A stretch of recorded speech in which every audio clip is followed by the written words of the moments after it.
여러분, 이런 일들이 사실 우리 주변에 비일비재하지요. 우리 성도들도 얼마나 순전하고 순신합니까?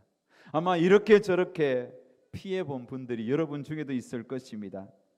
그런데 여러분, 사기당하는 것은 이런 물질적인 일들만이 아닙니다. 우리의 영혼도 사기당합니다. 저와 여러분의 영혼을 노리는 사기꾼들이 오늘날 우리 주변에 참 많습니다. 정말 우리가 신경 쓰고 조심하지 않으면 우리의 영혼이 사기를 당하는 거예요. 우리의 영혼의 사기꾼들이 우리 주변에 있습니다. 오늘 본문은 바울이 데살로니가 교회에 보낸 편지의 일부분입니다. 바울은 이미 이전에 데살로니가 교회에 편지를 썼습니다. 그게 데살로니가 전서입니다. 바울은 데살로니가 전서 이 편지를 통하여 죄님에 대하여 강조를 했습니다. 주님께서 반드시 호령과 천사장의 소리와 하나님의 나팔 소리와 함께 이 땅에 강림하신다는 겁니다. 주님이 언제 강림하시든지 데살로니가 성도들 너희들 늘 깨어서 정신을 차리고 믿음과 소망에 사랑의 호신경을 붙이고 구원의 소망에 투구를 서고 주님이 언제 오시든지 맞이할 준비를 해야 한다고 가르쳤습니다. 이렇게 재림에 대하여 데살로니가 전서 4장 5장 계속 이야기했죠. 지난번에 제가 설교를 통해서 재림에 대한 설교를 했습니다. 이렇게 재림에 대한 설교, 재림에 대한 메시지를 받았던 데살로니가 교회 안에 문제가 하나 생겼습니다. 어떤 문제입니까? 재림에 대하여 혼동이 일어난 거예요. 재림에 대한 여러 가지 이야기들이 돌고 돌았습니다. 그 이야기가 어떤 이야기일까요? 자, 오늘 본문 1절 2절을 다 같이 읽습니다. 형제들아, 우리가 너희에게 구하는 것은 우리 주 예수 그리스도의 강림하심과 우리가 그 앞에 모임에 관하여 영어로나 또는 말로나 또는 우리에게서 받았다는 편지로나 주의 날이 이르렀다고 해서 쉽게 마음이 흔들리거나 두려워하거나 하지 말아야 한다는 것이라. 어떤 문제가 생겼냐? 예수님이 재림했다고 이야기가 돌았습니다. 이미 주의 날이 왔다는 겁니다. 그래서 어떤 이는 영으로 오신 재림의 주님을 만났다고 주장합니다. 어떤 이는 예수님이 재림했다고 바울이 보낸 편지를 내가 받았다고 주장했습니다. 여기저기서 예수님이 재림했다고 떠들어대니 성도들 중에는 재림의 주님을 만나지 못한 자들의 마음이 흔들리기 시작했습니다. 예수님 오셨는데 자신은 아직도 예수님을 만나지 못했으니 내가 예수님의 재림에 소외되지 않았나? 나는 버림받은 자인가? 그런 생각을 가진 자들이 있었다는 겁니다.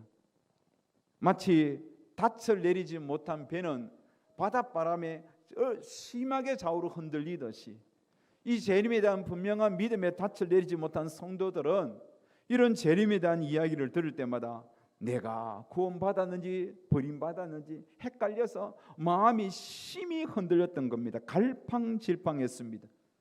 심지어 두려움에 떠는 자들이 있었습니다. 여러분, 데살로니가 교회 성도들이 이렇게 재림에 대하여 오해를 심어준 자들이 누굴까요? 거짓 선생들, 거짓 교사들입니다.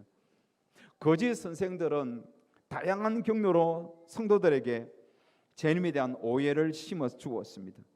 그들은 현란한 말솜씨로 재림에 대한 오해를 심었습니다. 바울의 이름으로 가짜 편지를 써서 데살로니가 교회 성도들을 현혹시켰습니다. 그러면서 예수님은 이미 재림했는데 이래서 뭐하냐? 소용없다고 가르쳤습니다. 마치 일하기 싫은 자들은 주님의 재림을 핑계대면서 게으름을 피우는 일까지 일어났습니다. 그러자 바울은 안 되겠다 싶어서 다시 데살로니가 교회 성도들에게 두 번째 편지를 썼습니다. 재림에 대하여 그들이 가지고 있는 오해를 바로 고쳐주기 위하여 그렇게 해서 쓴 편지가 오늘 본문이 등장하는 데살로니가 후서입니다. 바울은 예수님이 재림하기 전에 반드시 일어날 일들이 있다는 거예요. 이런 일들이 일어난 후에 예수님이 재림한다. 그러면서 예수님의 재림 전에 두 가지 일들이 일어난다는 겁니다. 첫 번째, 배교자가 일어난다. 3절 말씀 봅시다. 누가 어떻게 하여도 너희가 미혹되지 말라. 먼저 배교하는 일이 있고, 분명히 말씀하죠. 배교하는 일이 있고. 배교가 뭘까요? 헬라 언어는 아포스타시아입니다. 아포스타시아. 영어로는 아파스토시. 여러분 2017년 아파스토시라는 영화도 나왔습니다. 아마 그 배교에 대한 다양한 스토리가 등장했겠죠. 이 배교라는 헬라어 아포스타시아, 영어로 아파스토시는 어떤 뜻이냐면 믿음에서 떨어지는 것, 이게 배교입니다. 다시 말하면 하나님을 믿는 믿음에서 떨어져 나가 세상으로 나아가는 것, 이게 배교입니다. 예수님의 재림 전에는 하나님을 버리고 세상으로 떠나는 거대한 배교 현상이 일어난다는 겁니다. 한때는 열심히 믿음으로 하나님을 섬겼는데 이런저런 일들로 인하여 하나님을 믿는 믿음에서 떨어져 나가 세상을 향하여 가는 영혼들이 예수님의 재림 전에는 많이 일어나는 겁니다. 실제로 그런 것 같습니다. 한 번은 우리 동기 목사님들하고 전라도에 상가집이 있어서 우리가 먼 길을 함께 갔다가 문상하고 돌아온 일이 있습니다. 돌아오면서 우리 목사님들이 이런저런 이야기를 하는 중에 가까이에서 목회하는 제 친구 목사님이 자기 이야기를 꺼내놓았습니다. 그는 모태신앙이었는데 주님이 누군지 모르다가 청소년 때 여름 수련회 가서 주님을 만났습니다.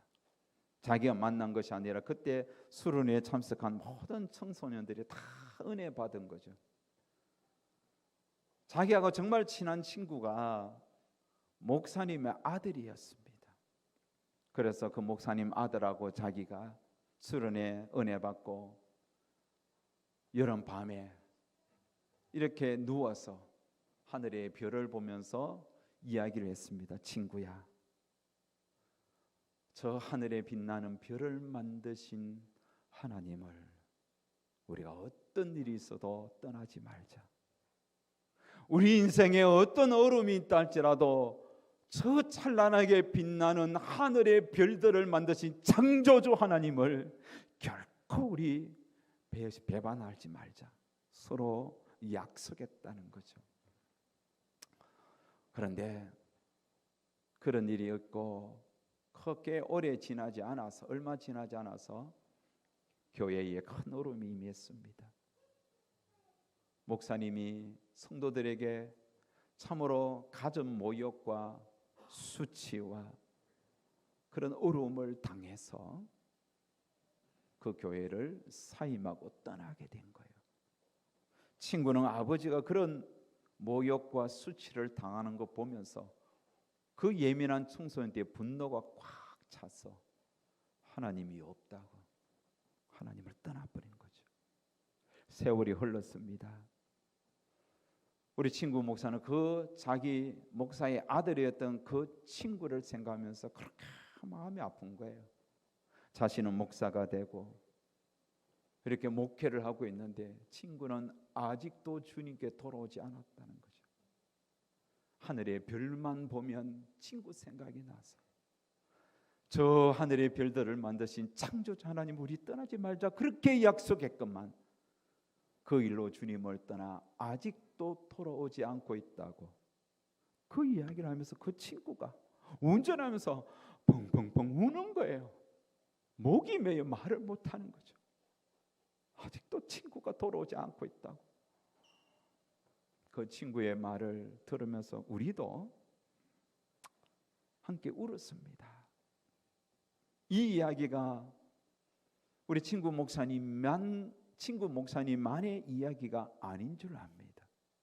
여러분의 가족들 중에도 한때는 주님을 섬겼습니다. 한때는 찬양했습니다. 한때는 하나님을 높였습니다. 열정으로 섬겼습니다. 그런데 지금 예배 자리에 떠난 자들이 있을 거예요. 하나님을 섬기는 자리에서 떠난 자들이 있을 거예요. 물론 지금 이 시간 예배 자리 없다고 다 하나님을 떠나지는 않았습니다. 하지만 하나님을 그 중에서도 분명 등을 지고 떠난 자가 있을 거예요. 하나님을 향한 믿음에서 등 돌리고 세상을 향하여 살아가는 자가 있을 거예요. 돌아오면 좋겠지만 영영 돌아오지 않으면 그 영혼 어떡합니까? 영원한 지옥 불에 떨어져 돌이킬 수 없는 고통을 당할 텐데 어떡합니까? 코로나 3년을 거치면서 교회 안에 알곡과 가라지가 분리됐다고 이야기하는 분들이 많습니다. 한번 코로나로 키질 하니까 교회에서 많은 이들이 세상을 향하여 떠났다는 거죠. 그렇게 떠난 자들 중에 어디에서 또 정착하여 믿음 생활하면 그거는 괜찮습니다만은 아예 예배 자리도 나오지 않고 하나님을 섬기지도 않고 주님을 향하여 그렇게 열심히 헌금했던 헌금 생활도 다 내려놓고 지금 주님 없이 살아가는 자들이 있다는 거예요. 그 자들이 믿음에서 떨어져 나간 배교자들입니다. 아포스타시아, 배교자. 예수님이 오시기 전에 많은 이들이 배교하는 일이 일어난다는 거예요. 두 번째, 불법자가 일어난다. 3절 말씀에 보면 저 불법의 사람 곧 멸망의 아들이 나타나기 전에는 그날이 이르지 아니하리니. 8절에도 그때에 불법한 자가 나타나리라. 여러분, 저 불법의 사람들이 누구일까요? 4절에 보면 불법한 자들이 누군지 말씀합니다. 4절 우리 다 같이 읽습니다. 그는 대적하는 자라 신이라고 불리는 모든 것과 숭배함을 받는 것에 대항하여 그 위에 자기를 높이고 하나님의 성전에 앉아 자기를 하나님이라고 내세우느니라. 그렇습니다. 불법자는 하나님을 대적하는 자입니다. 배교자들은 하나님을 믿는 믿음에서 떨어져 나간 전직 성도라면 불법자는 아예 믿음 자체가 없는 처음부터 악을 행한 자입니다. 그래서 이 불법자는 사람들이 하나님을 섬기는 예배 자리에서 예배를 드리지 못하도록 방해하는 자입니다. 그렇게 방해한 후에 자기가 스스로 하나님이라고 내세웁니다. 스스로 사람들 위해 군림합니다.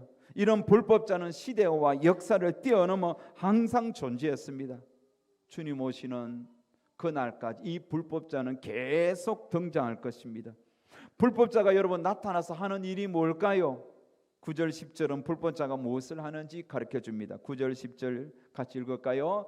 악한 자의 나타남은 사탄의 활동을 따라 모든 능력과 표적과 거짓 기적과 불의의 모든 속임으로 멸망하는 자들에게 있으리니 이는 그들이 진리의 사랑을 받지 아니하여 구원함을 받지 못함이라. 아멘.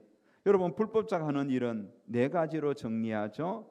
능력, 표적, 거짓 기적, 불의의 모든 속임.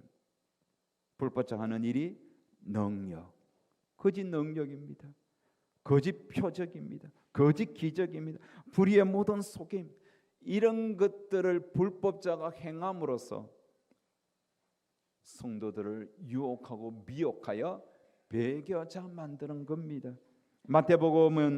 마태복음에서는 이 네 가지를 행하는 불법자의 실체를 정확하게 밝혔습니다. 마태복음 24장 24절에 보면 이렇게 말씀하죠. 거짓 그리스도들과 거짓 선지자들이 일어나 큰 표적과 기사를 보여 할 수만 있다면 택하신 자들을 미혹하리라. 이 네 가지를 행하는 불법자의 실체는 거짓 그리스도, 다시 말해 적 그리스도, 거짓 선지자들입니다. 이들의 목적은 성도들을 미혹하여 하나님께로부터 등을 돌리고 세상으로 나아가게 하는 거예요. 문제는 이런 자들에게 미혹되어 멸망하는 자들이 계속 생겨나고 있다는 겁니다. 길이요 진리요 생명이신 예수님을 믿다가 어느 순간 등을 돌리고 예수님을 떠나는 거예요. 그리고는 이 불법자를 따라가는 거예요. 그렇게 많은 자들이 복음을 전해도 불법자를 따라간 자는 더 이상 주님께로 돌아오지 않고 끝까지 불법자 따라가면서 주님을 배척하는 일들이 많습니다.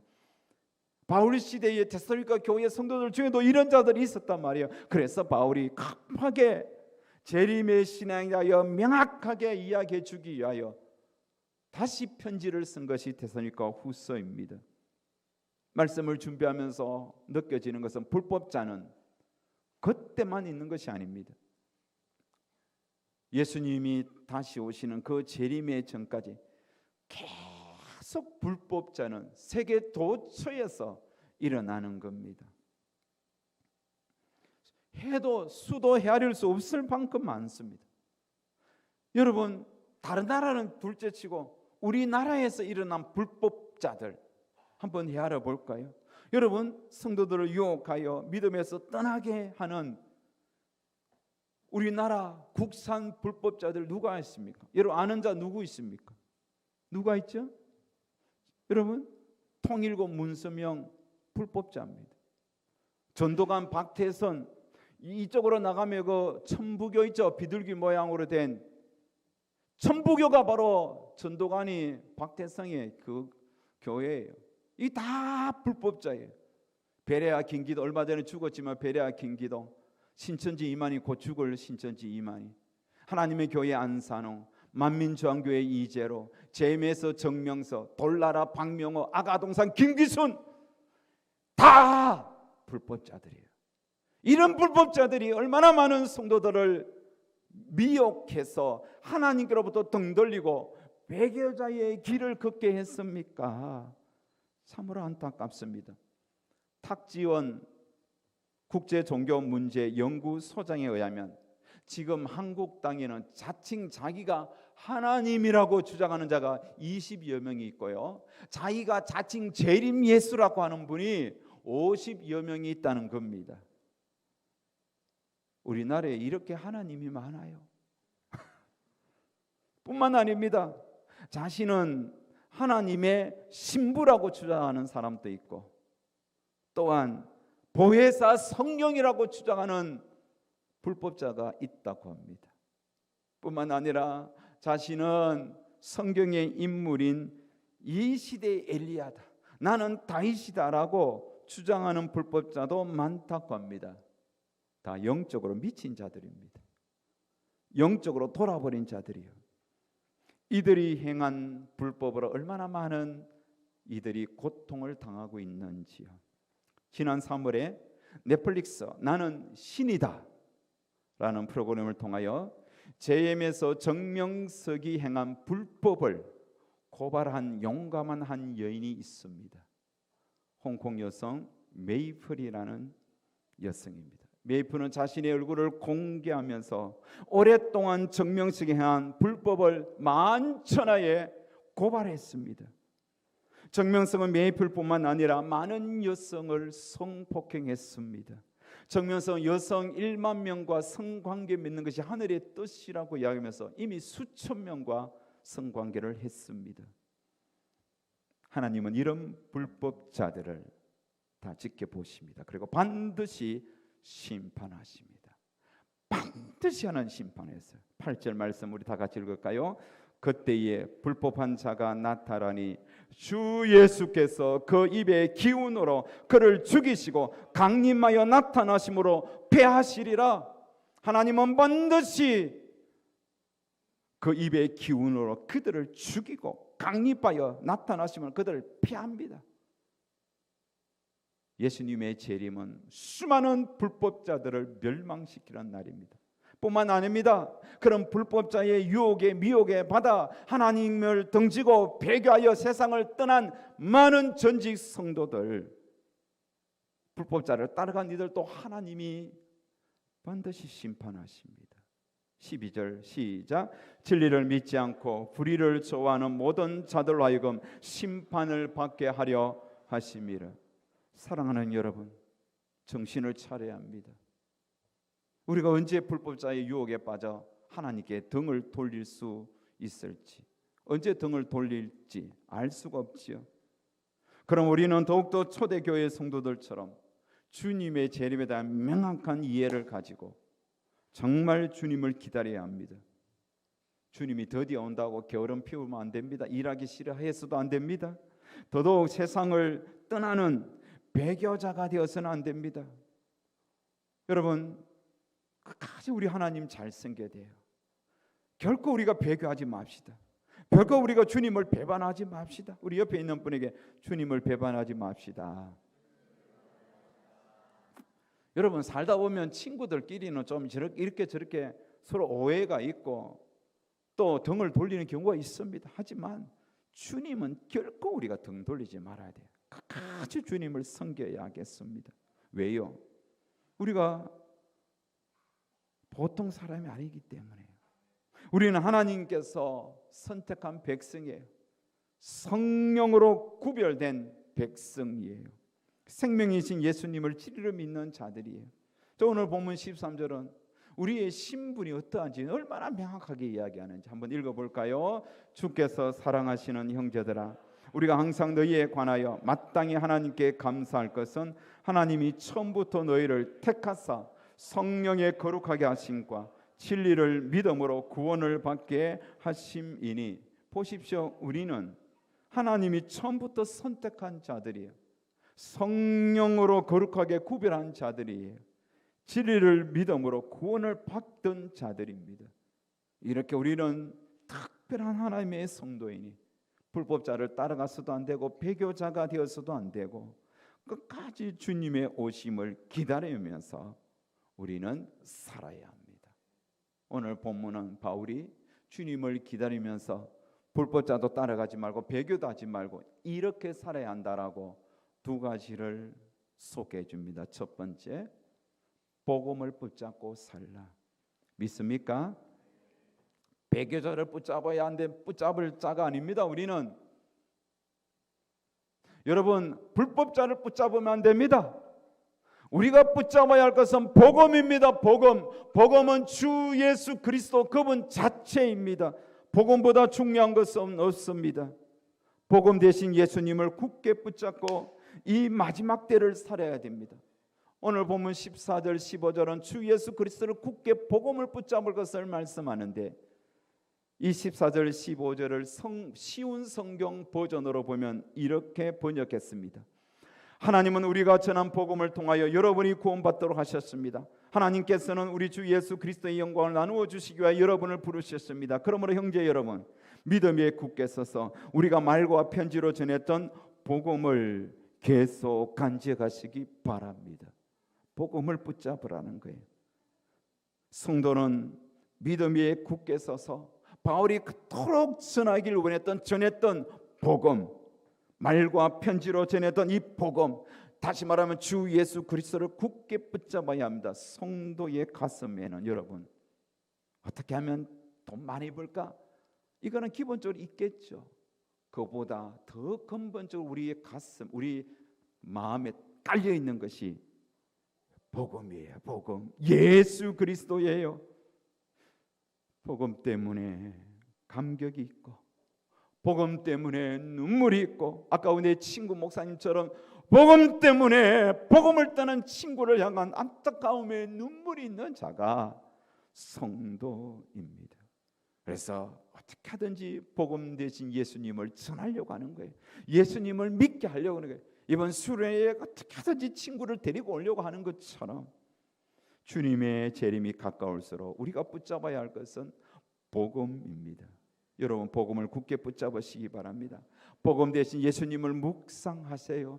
복음 대신 예수님을 노래하세요. 복음 대신 예수님을 자랑하십시오. 시간이 지날수록 여러분은 복음으로 충만한 사람이 되시고 복음의 나팔이 되시고 복음으로 기뻐하는 성도가 되어야 하는 겁니다. 두 번째, 예수님의 재림을 앞두고 우리는 어떻게 살아야 합니까? 선한 일을 붙잡고 선한 말을 하며 살아야 합니다. 17절 말씀 다 같이 읽읍시다. 너희 마음을 위로하시고 모든 선한 일과 말에 굳건하게 하시기를 원하니라. 아멘. 선한 일이란 단순히 착한 일이 아닙니다. 주님 오시는 그날, 주님 오심을 고대하면서 우리가 끝까지 믿음의 길을 걸으면서 붙잡아야 할 일이 선한 일이에요. 그리고 그 선한 말을 할 수 있어야 됩니다. 나치에 저항하며 끝까지 선한 일을 붙잡은 한 목사님이 계십니다. 그는 디트리 본헤퍼 목사님이십니다. 디트리 본헤퍼 목사님. 그는 나치에 저항하면서 히틀러를 암살하려는 단체를 돕다가 게스타포에 체포되어 감옥에 끌려갑니다. 겨울이 깊어가던 1944년 12월 19일입니다. 본헤퍼는 베들린의 차가운 지하 감옥에서 약혼녀 마리아 폰 베데마이어에게 편지를 씁니다. 부모님과 형제들의 안부를 묻는 선탄 인사로 시작한 편지 끝에 그는 한 시를 남겼습니다. 그 시의 내용이 이렇습니다. 선한 능력에 고요히 둘러싸여서 보호받고 위로받는 이 놀라움 속에 그대들과 함께 오늘을 살기 원하고 또한 그대들과 함께 새로운 한 해를 맞이하고 싶습니다. 지난 것들이 여전히 우리의 마음을 산란하게 하고 어두운 날들의 무거운 짐은 여전히 우리를 짓누르지만 주님 두루매 떠는 우리의 영혼에 당신께서 마련해 두신 구원을 보내주십시오. 고난의 잔이 서디쓴 고통으로 넘치도록 채워진다 할지라도 당신의 선하신 사랑의 손에서 두려움 없이 감사히 그 잔을 건네받겠습니다. 그럼에도 한 번 더 이 세상을 살아가는 기쁨과 눈부신 햇살을 허락하신다면 지난 날을 기억할 것이며 우리의 모든 삶은 온전히 당신 것입니다. 우리의 어둠 속으로 가져오신 그 촛불이 평온하고 따뜻하게 타오르게 하시고 우리를 다시 하나 되게 하십시오. 당신의 빛이 밤에도 빛나고 있음을 우리는 압니다. 무거운 침묵이 깊어질 때면 우리 곁에 보이지 않는 그 세상에 가득한 당신 자녀의 찬양 소리에 귀 기울이게 하십시오.